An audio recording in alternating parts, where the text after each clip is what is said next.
Firman Tuhan yang menjadi renungan kita pada pagi hari ini tanggal 14 Maret 2024 dalam kitab 1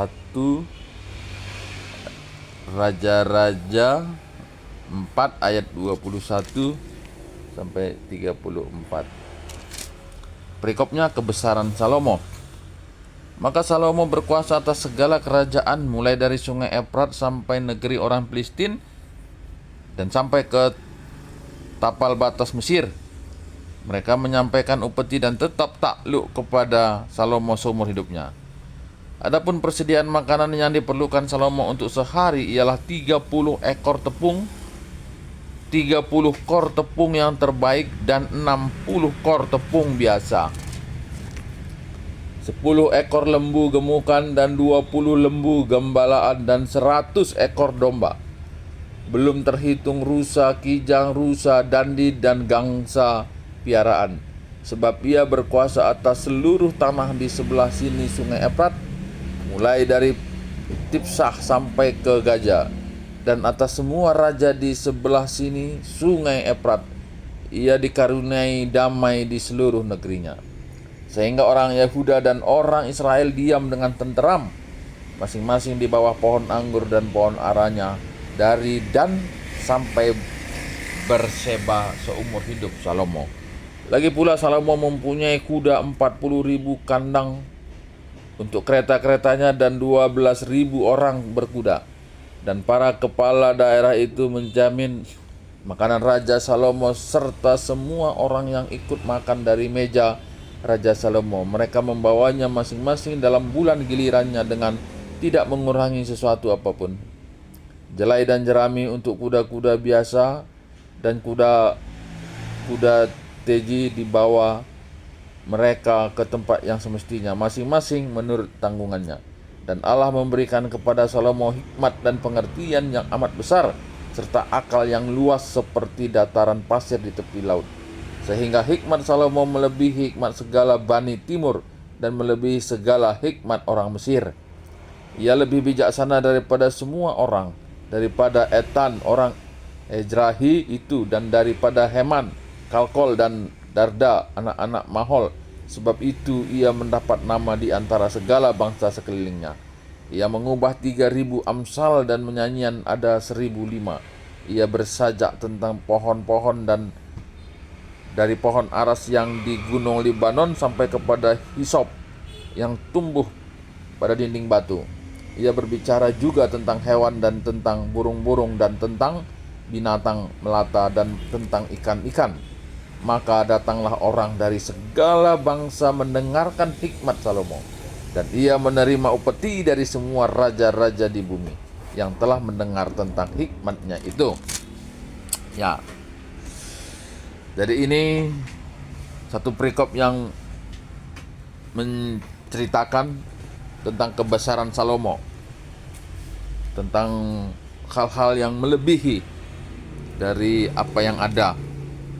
Dan dalam perikop ini dijelaskan bagaimana kondisi ekonomi yang waktu itu semua orang bersukacita dan seluruh penduduk ataupun kepala-kepala daerah memberikan upeti untuk kehidupan kerajaan.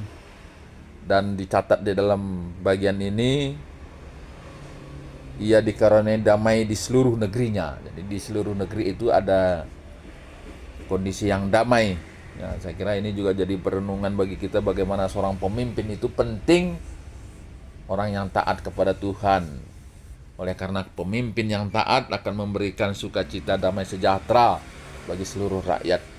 Tapi sebaliknya ketika pemimpin itu tidak takut akan Tuhan, maka rakyat juga akan mengalami kesulitan demi kesulitan. Dan dalam catatan ini 26, 25, sehingga orang Yehuda dan orang Israel diam dengan tenteram. Ya, ada ketenteraman. Ya. Kemudian dalam perikop ini juga disampaikan bagaimana harta benda yang dimiliki oleh Raja Salomo. Mempunyai kuda 40.000 kandang untuk kereta dan 12.000 orang berkuda dan seterusnya.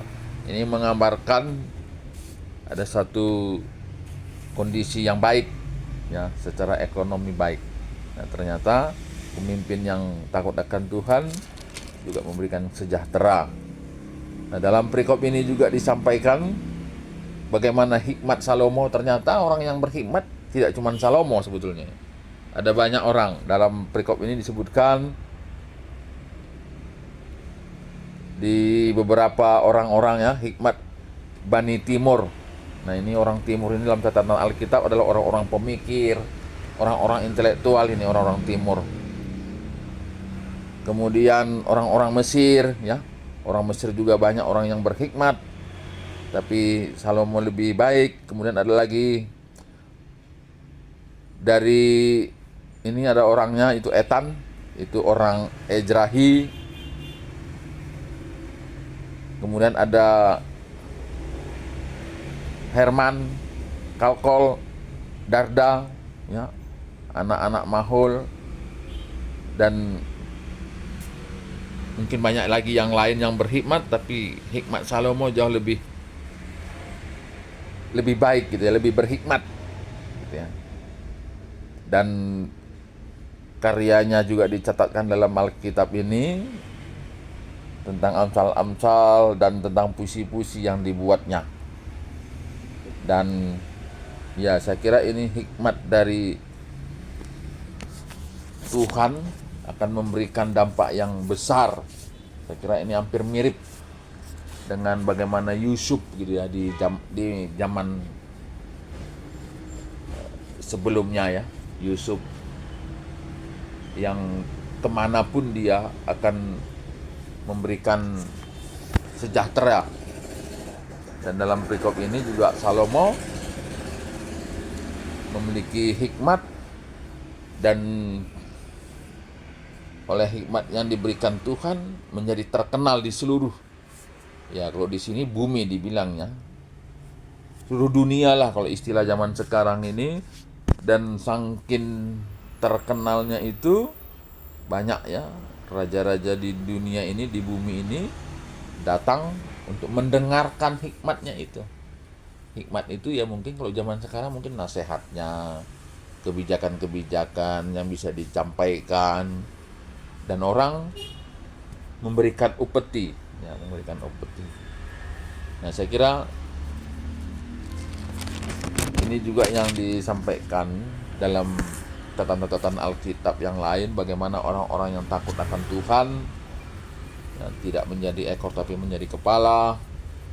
Juga salah satu bagian dari berkat Tuhan bagi Abraham, bahwa akan menjadi orang yang besar, orang yang hebat gitu ya, orang yang terkenal. Nah, itu janji Tuhan bagi orang-orang yang takut akan Tuhan.